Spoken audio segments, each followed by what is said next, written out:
চিকেনটা প্রায় 10 মিনিট মতন কাছাকাছি টাইমের মতন ভাজা হয়ে গেছে। এবার মশলা দিয়ে চিকেনটা কষবো।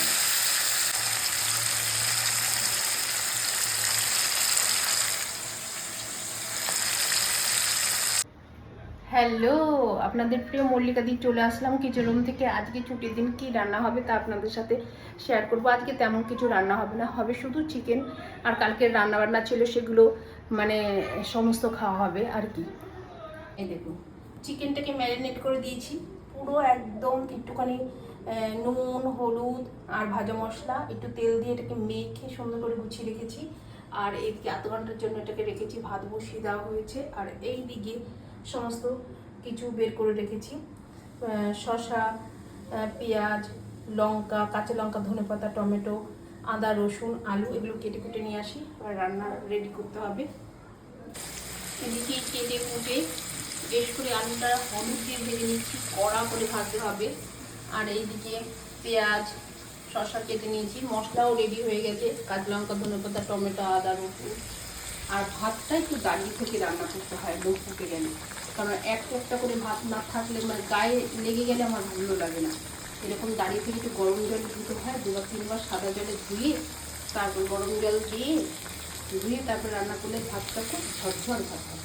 ভাতটা নামিয়ে দেবো, ভাতটা হয়ে গেছে। পেঁয়াজের বেরেস্তাটা প্রায় হয়ে এসছে। আলুটা কড়া করে ভেজে দিয়েছি, চিকেনটা তো আগে ম্যারিনেট করে রেখেছিলাম। এদিকে বড়ার তরকারিটা একটু জাল দিয়ে রেখে দিয়েছি। কালকে কত সুন্দর তরকারি বানিয়েছি, যেটা আবার চিকেন আনার দরকার ছিল, চিকেন এনে রাত্রে রান্না হয়েছে। মানুষকে তাকে খাটানো ছাড়া আর কিছু নেই। এবার চিকেনটা এর মধ্যেই ভাজবো, একটু আজকে চিকেনটা ভেজে রান্না করবো, বেশ করে ভাজবো এর মধ্যে। তারপরে হচ্ছে মশলা দিয়ে কষবো। মশলা দিয়ে বসিয়ে দিয়েছি, এবার বেশ করে কষবো যতক্ষণ না গা থেকে তেল বেরোয়, ততক্ষণ কষতেই থাকবো।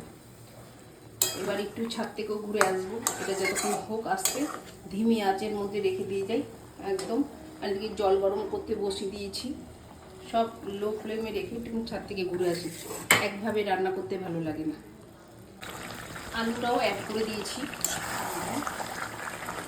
বেশ সুন্দর কষা হচ্ছে। আজকে চিকেনটা অন্যরকম স্বাদ হবে, কিন্তু পুরো কষার পরে আবার বলেছে একটু পাতলা ঝোল খাবে, এর জন্য আবার একটুখানি জল বেশি দিয়ে ফোটাতে হবে। কিন্তু চিকেনটা খুব সুন্দর হবে, ভাজা মশলা দিলে চিকেনের কালারটা যেমন আসে, টেস্টও হবে খেতে।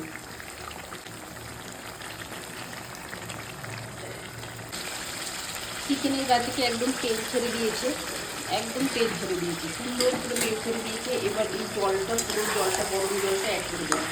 গরম জলটা যতক্ষণ চিকেনটা আমি কষেছি ততক্ষণ গরম জলটাও রয়েছে। এবার ঢেলে দিলে তার আলুটার সাথে কষে নিলাম, কেন আলুটার স্বাদ হবে, কারণ আমরা বাঙালি আলু ছাড়া চিকেন খাই না, একদম পটাটো চিকেন কারি আজকে এটা। জলটা ঢেলে দেবো, বেশ করে ফুটবে। এবার পাতলা ঝোল খেতে খাবে বলেছে, খুব সমস্যা। চলুন যতক্ষণ ফোটে ততক্ষণ আমরা আরেকটা কাজ করে আসি।